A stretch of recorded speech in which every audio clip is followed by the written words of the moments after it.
Hey, welcome back. Another day, another vlog. Good to have you back. Reasonable quiet day. I smashed myself yesterday, so I hit the hay pretty early. I did edit a few more photos, but I actually did a bit of, I had to get some research and some info on the products I've got to do as well over the weekend.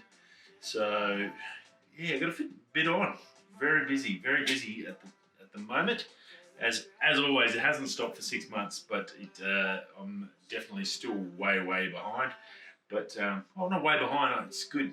You sort of often think way behind, but I think it's good because I've got so much that I can get out. So I don't have to worry, have that stress about not having a video to come out each week. I've got one there. It's just a matter of having time to get it done, and that's the trickiest part. I've got plenty of ideas, plenty of projects I want to do. I've got a whole new state to discover, so photo-wise is not a drama. Product-wise, seems to be fairly steady. So it was a little quiet today on the news, but yeah, product-wise, I've got some stuff I need to get done. So I've definitely got plenty of things to do. It's just trying to fit them in, and that's the busiest part, is when you do it at work for 12 hours, you've got to come home, you've got to try and get this quickly ready, and then get into it, and then try and get some more work after a bit of tucker and chat to family. It's sort of, you do run out of time fairly quickly. So, but yeah, get some more work done today, and see how we go for today. We've got tomorrow, Friday, today's Thursday, so we've got a bit of time. Any luck, I'll win the Powerball tonight. I won't have to worry about going to work tomorrow. That'll be nice. Rightio. News-wise, probably the biggest one of the day, and we'll probably talk about that one first, is the update to the firmware for the Mini 2. Now, only just come out this afternoon, and I've seen it on Darren McCarty's site. He's a droner, and thanks to Darren for giving us a heads up on that. Some good little features out of it. Now, a couple of things. First off, if you own one of the Dji digital controllers, it is expensive, $1,000 controller with a big screen, but the biggest part about that is you can record direct into that. So if you're flying, you can record as well, so you have a backup. So if you do lose your drone, unless you're screenshotting your phone, you've lost your footage as well. So depending on how important and how big a project it is, having those smart controllers is pretty good, because recording direct to that and you get a full HD image is pretty darn cool, and yeah, you've got that backup straight from there, so that's always helpful. So now the Mini 2 will accept those. You can use that with the Mini 2, which you couldn't before, so that's really cool. Obviously, $1,000, and they are a little bit old, so the screen, the brightness of the screen, the quality of the screen may be sort of outpaced a bit by current smartphones like the 12s and the 12 Pros and the Maxes. Or if you're using an iPad Pro, the current one, you're probably gonna outpace that anyway. So it's probably sort of a bit of a decision now. If you and there's not many cheap. I had a quick look on eBay, and yeah, the cheapest one that was missing a button, and he still wanted $700, and only $1,000 brand new with the warranty. So yeah, a little bit weird. But having said that, other than that, there is Optimised gimbal for FPV mode, so they increased the quality of that, so that's pretty exciting. Looking forward to see what that is once I've done my update. Optional auto discharge for the batteries. So if you haven't already heard, there was an issue with the DJI recharge system. It wasn't discharging properly the batteries, so you have to take them out of the battery that you do get, the three-port one. You have to pull them out of that as soon as you finish charging, otherwise it'll just delete them down to nothing. So it wasn't really good. Well, DJI has fixed that with a firmware update, so that's pretty darn good. That's quite handy, that one. Improved flight stability as well. The Mini 2 is, I've got to say, pretty darn good. So if it's going to get better, that's only a benefit to us all. So like really good.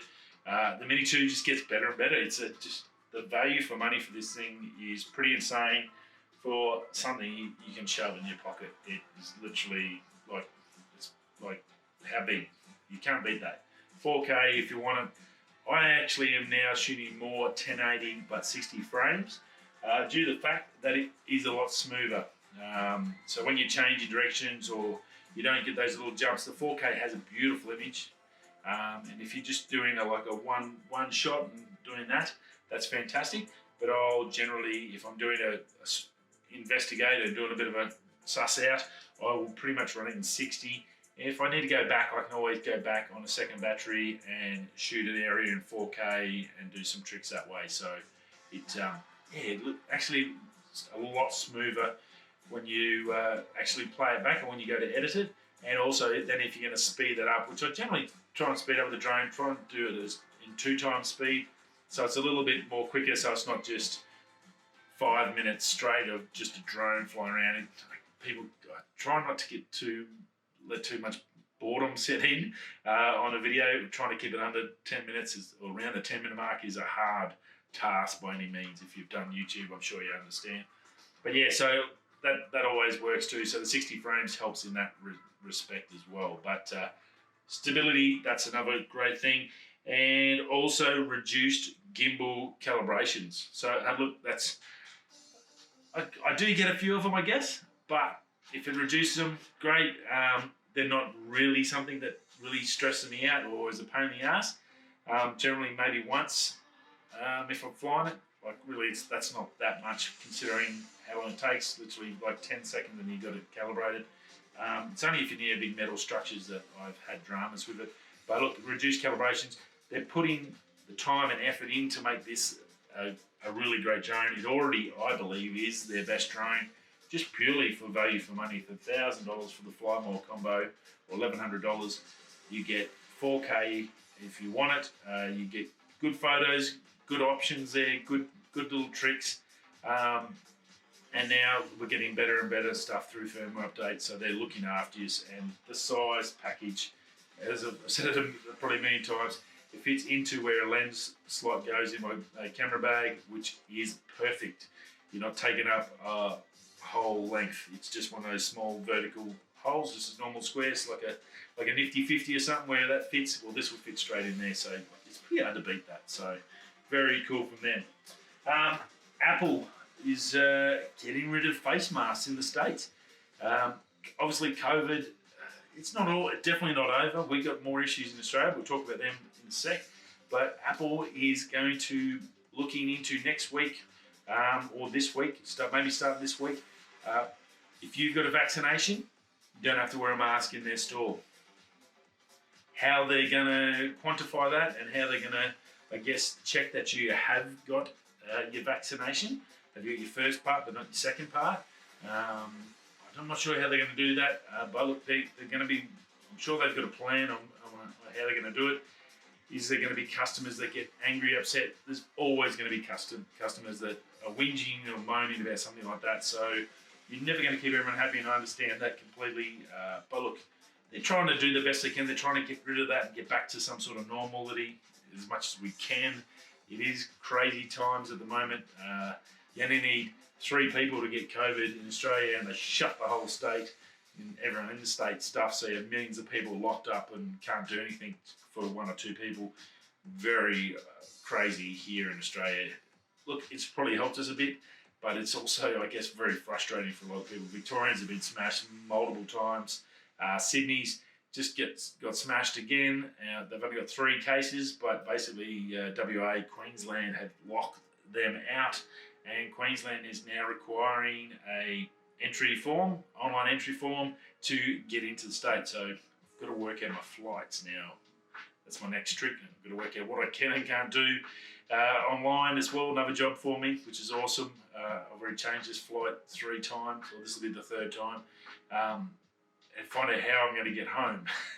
Because if I go through Sydney, if I'm only transiting, do I need to have the form? If I don't need the form, and that's something that's tricky because you can't ring anyone because they're all flat out and a little bit dicey in that regards. But look, Sydney's copped it. Victoria's had it multiple, so I guess Sydney's not too, probably you can't really say much about it. You just got to try and do it. But yeah, I've actually booked in my first shot. The biggest question I have with the Queensland one is it doesn't even tell you what shot you can get? Do you have an option? And especially since AstraZeneca, there was another 52-year-old person that passed away, blood clots in the brain. And now they've come out today and said AstraZeneca can be only 60 and over. I'm assuming I'm only going to get this Pfizer shot. That's the one I want. Not real keen on the AstraZeneca. And even before any of that stuff, I wasn't keen on it. It's a different type of vaccine, I guess, from my understanding of it. So the Pfizer, from my research, Pfizer is a better one, is a more robust and a better one. It's obviously why we can't get as many of it, but I'm happy to wait if I have to. But I booked in for when I'm home next, so well, see what happens. They might cancel it if they can't get the doses. I'm sure now it's going to ramp. Now they can only go 60 hours for AstraZeneca. There's a lot of people older than myself that probably need it. That probably need to get the dose before me. I'm a little bit younger anyway, and healthier. So I'd rather someone that needs it get it before me. I'm only doing it to, I guess, help out and get in line and get this thing done and dusted. I want to smash it out like the rest of everyone else. So fingers crossed. Google has opened its first retail store, and Apple has done an amazing job. I remember being in the States, and Microsoft had a couple of stores. I think in Vegas, I seen a store, and I thought that was pretty cool. We don't have Microsoft shops here in Australia, and that's one of the beauties of being an Apple user in Australia. You've got a shop to go to. If you are Samsung or Android or anything like that, you have to go through your telco providers, and they are notoriously friggin' terrible customer service in Australia. I'm sure if anyone that lives in Australia, if he's overseas, if you come to Australia, you'll find out real quick, Telstra is one of the shittest companies on the planet. And the others aren't real good either, but customer service is really bad through our telcos. It's notorious to get bad service through them. So, and like that's where most of your products go. So now Google's looking at opening stores. If they get some sort of success, Microsoft didn't succeed and they just folded. If Google can succeed and they open up and expand like Apple has, well, we could see a Google shop in Sydney, a Melbourne, a Brisbane, a Perth, an Adelaide. Probably never Darwin, because Darwin never gets anything, unfortunately. But look, that's good, because then you've got somewhere to go with your Google product. And that is a handy feature. Sending stuff away or giving it to a Telstra shop or an Optus shop or any of those is a pain in the butt. And dealing direct with the manufacturer in anything, any product you have is always a better option than going through a third party, because you're sending it to them, they've got their delays, then they send it, all they do is basically forward it onto the supplier, to the manufacturer, who then has their delays. So delays compound and compound.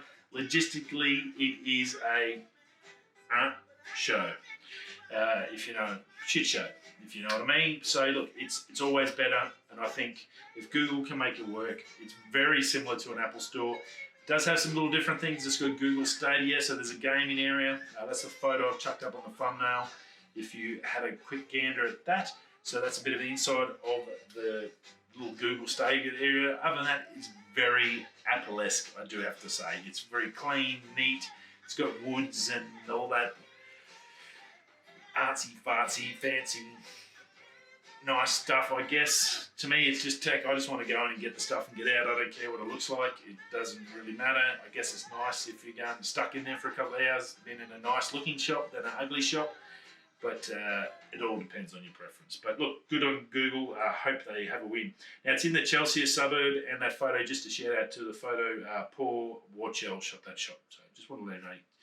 Photographers, get the shot, borrow their shots, try and sing out to them and just let them know, you know. I'm not making any money off, but hopefully he might get something out of it. You never know, one day.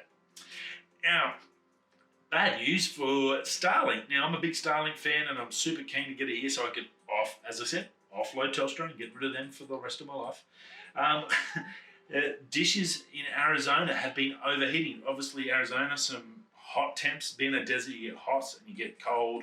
Obviously, get ridiculously hot in Arizona. Same as here, and that's the concern I have. Australia, we get some ridiculous temps. We get over, I've seen it here, in excess of 56 degrees Celsius on the deck. not to mention you get some hot oil on top of you after that. It's always fun. But yeah, if these satellite dishes are overheating, that does not bode well if you are going to look at them. So fingers crossed they can work out what the issue is. I'm sure Elon and his team of gurus are going to be looking at this really, really quickly and looking to get some sort of a solution. I'm sure they don't want any bad publicity in the rollout. Hopefully it's just some sort of thermal management they can put in, a heat sink of some sort, and put it in line somewhere to dissipate that heat from it. But yeah, look, a little interesting one for you. If you are in a hot space, maybe flick them a message and just see, look, I mean, plus if you live in Marble Bar, the hottest place in Australia, and you're going to get Starlink, which would be amazing and probably really, really good for you, but it's plus 50 degrees for 6 months of the year, might have some issues. So maybe just a matter of placement of your satellite dish, maybe put it under shade, and if you can get through some shade cloth or something like that, it may just need something like that. You never know. It could be just a simple fix that's required, but very interesting nonetheless. Look, it's had a good rollout so far. This seems like the first little, I guess, hurdle in the process. It'd be interesting to see how Starlink team deals with this one. Now, as I said, that AstraZeneca is over 60s now, so just if you are between 50 and 60 and we're currently getting it, might pay to either reschedule or contact your doctor, just your GP, just to make sure that it's still okay. If they want you to go through with it, it might be worth hanging back and just getting the Pfizer one when they get back in stock of that. So yeah, it's a little bit dicey. There's been some issues, and unfortunately, I hate anyone who gets sick while they're trying to get better, if that sounds right. It's a little bit weird. Now, yeah, that's about it for the day. Not a big lot out there. Yeah, still no news of that Mini SE, which is a bit strange. So yeah, hopefully we get something more. Anyway, there's always tomorrow. There's always another day, another vlog. We never know what we're going to find. Wherever you're off, while you're here, you might as well go and buy some merch. That'd be good. Hook up the channel and help us out. If you haven't already subscribed, smash that bell, hit the button, all that fun stuff from YouTube. It's exciting. They need a ding when you hit it. Google needs to make that exciting, I think. It's not exciting. You need some sort of bells or streamers every time you hit the bell and subscribe. But I think it might be something we can look at. I'll send an email to Google, see what they reckon. Probably won't even talk to me like they never have. Alrighty, whether you're coming this way or that way, I'll see you tomorrow. Peace.